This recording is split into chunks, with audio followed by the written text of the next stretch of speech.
Baik, kembali lagi bersama saya dalam presentasi proposal usaha. Terlebih dahulu, perkenalkan nama saya Stefanus Iramandoro, NIM 18111151640. Dalam hal ini untuk mata pelajaran kewirausahaan. Oke, untuk ya. Baik.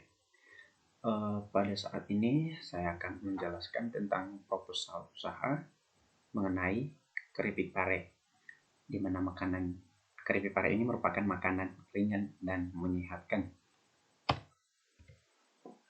Yang pertama, latar belakang atau dasar pemikiran saya tentang pembuatan keripik pare. Pare merupakan salah satu jenis sayuran yang memiliki banyak khasiat dalam banyak dan bergizi dan serta memiliki warna yang hijau dan memiliki rasa yang pahit. Dan tidak semua masyarakat menyukai sayur pare tersebut, berhubung karena rasanya yang pahit, dan apalagi anak-anak tidak menyukai makanan tersebut. Dikarenakan rasa dari pare itu pahit, padahal sebenarnya itu sangat bergizi dan memiliki manfaat yang baik untuk kesehatan kita.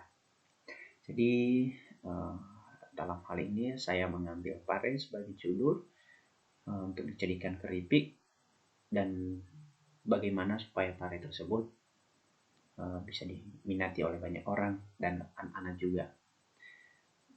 Selanjutnya, visi dan misi. Misi dalam pembuatan proposal ini atau dalam usaha ini, visinya yang pertama. Visinya itu membuat pare di mana rasa pare tersebut pahit, kita ubah disukai banyak orang dan memiliki rasa tidak pahit, dan kita buat dalam pembuatannya.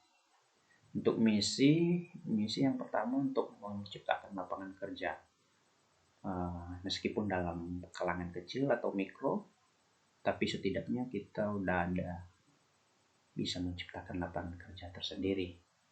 Apalagi bisa menciptakan kerja buat sendiri, dan mudah-mudahan dalam pembuatannya nanti bisa kita membantu orang lain juga untuk mendapatkan pekerjaan. Misi yang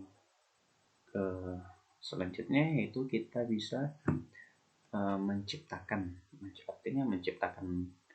makanan yang mana pare tersebut yang tadinya pare itu nggak disukai banyak orang karena rasanya pahit, kita ubah dan kita olah sehingga tidak pahit lagi, dan mudah-mudahan keripik ini bisa disukai oleh banyak orang. Untuk misi selanjutnya kita bisa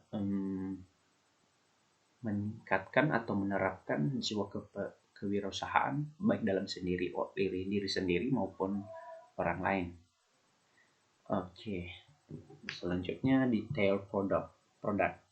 Detail produknya yaitu produk ini kita akan olah dengan cara yang berbeda, dengan menggunakan bahan pokok pare dengan bahan yang segar dan baru, ya, rasanya tuh yang dimiliki oleh dan kualitas yang dimiliki oleh makanan tersebut atau keripik tersebut kualitasnya tinggi lah. Jadi dalam membuat produk ini kita akan memikirkan dan kita akan menjualnya nanti di beberapa tempat. Untuk selanjutnya, target dan strategi pemasaran. Target pasarnya kita akan menargetkan anak-anak yang tidak menyukai pare, dan juga orang tuanya, supaya gimana orang tuanya nanti akan memberikan pare tersebut untuk anaknya dan anaknya menyukainya karena tidak pahit lagi. Strategi pemasarannya kita bisa lakukan secara offline atau biasa penjualan biasa kita buat jual di rumah, atau kita nitip di tempat-tempat kedai-kedai untuk sehingga jangkauannya agak luas. Dan strategi pemasarannya yang lain bisa kita jual secara online, berhubung karena zaman sekarang udah pada canggih semua, tinggal kita posting baik dari Facebook, WhatsApp, atau Instagram, Twitter, atau yang lain, media-media lain yang bisa kita akan, yang mana ada peluangnya untuk kita jual barang tersebut atau keripik pare ini. Selanjutnya kita masuk ke peralatan atau kebutuhan pokok kita setiap hari dalam yang kita gunakan alat dalam pembuatan pare tersebut. Kita butuh yang pertama estalase, kompor gas, panci, sendok, saringan, meja, kursi, wadah, peralatan tambahan serta tabungan gas.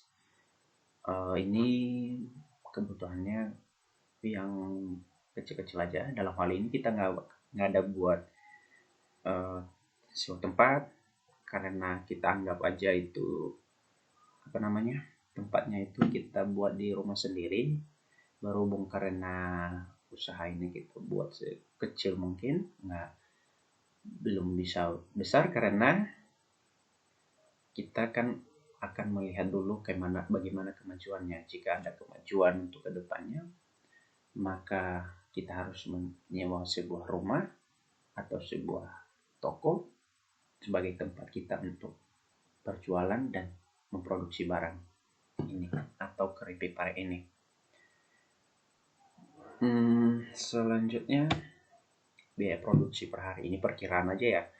Kita akan gunakan pare per hari 10 kilo, bawang putih, tepung kanji, tepung beras, garam, ketumbar, minyak goreng, tabung gas, dan lain-lain. Ini hanya perkiraan aja, sekitar segini aja lah yang kita gunakan untuk perharinya. Sekitar 283.000. Untuk lebih detailnya bisa kita tengok di layar, dan tergantung kita bagaimana kita nanti kebutuhan kita sehari-hari, bisa kita tambah dan bisa kita kurangi sesuai dengan kebutuhan. Untuk selanjutnya biaya operasional. Biaya operasionalnya tadi kalau kita hitung secara per bulan, perharinya tadi 283.000 ya, kali 25 hari. Kita anggap minggu itu libur dan tidak ada produksi dan mungkin ada penjualan. Itu biayanya sekitar 7.775.000. Biaya tenaga kerja 2 orang. Dalam hal ini kita akan mengambil 2 orang tenaga kerja karyawan, dan ditambah dengan seorang pengusaha, jadi 3 orang semua. Jadi 2 orang ini kita gaji 1.500.000 per bulan. Pengeluarannya sekitar 3 juta untuk biaya tenaga kerja. Untuk biaya pemasaran kita 300.000. Untuk biaya pengemasan dan lain-lain sekitar 1 juta. Jadi total pengeluaran dalam 1 bulan itu pengeluarannya 11.375.000. Kita akan hitung penghasilannya per bulan. Kita anggap penjualan kita itu 50 bungkus per hari ya, dan kita akan jual dengan harga 12.000 per bungkus. 50 bungkus kita kalikan dengan 25 hari kali 12.000 itu dapat 15 juta. Biaya penyusutan peralatan per bulan 1 juta. Sebenarnya ini biaya penyusutannya terlalu tinggi, tapi saya buat aja supaya cepat balik modalnya. Ini berhubung karena biaya penyusutannya ini nggak kita hitung satu-satu, saya buat aja secara cepat. Perkiraan aja 1 juta. Untuk balik modalnya kira-kira 3 bulan aja, 3 bulan lebih udah balik modal. Kalau jika kita tidak menyewa rumah dan kita buatnya dalam rumah sendiri. laba yang kita dapat dalam setiap bulannya, kita perhitungkan aja 15 juta.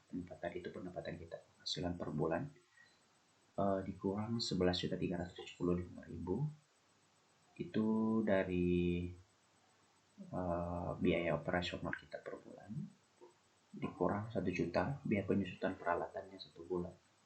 Jadi laba yang kita dapat 2.625.000. Nah, di sini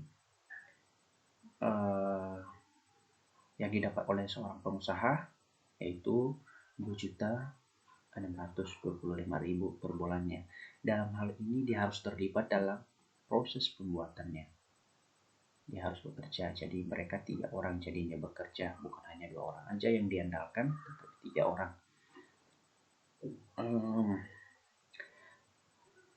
Kira-kira demikian yang bisa saya jelaskan tentang proposal ini, dan semoga proposal ini dapat bermanfaat bagi teman-teman semua dan dapat kita pergunakan sesuai dengan kebutuhan kita.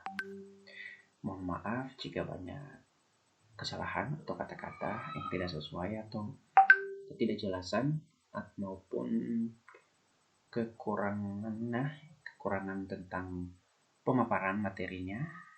Saya mohon maaf. Semoga kita bisa juga membuat usaha sendiri. Artinya jiwa kewirausahaan kita itu bisa bangkit dari dalam diri kita sendiri. Akhir kata saya ucapkan terima kasih banyak dan saya akhiri presentasi ini. Sampai jumpa kembali. Terima kasih.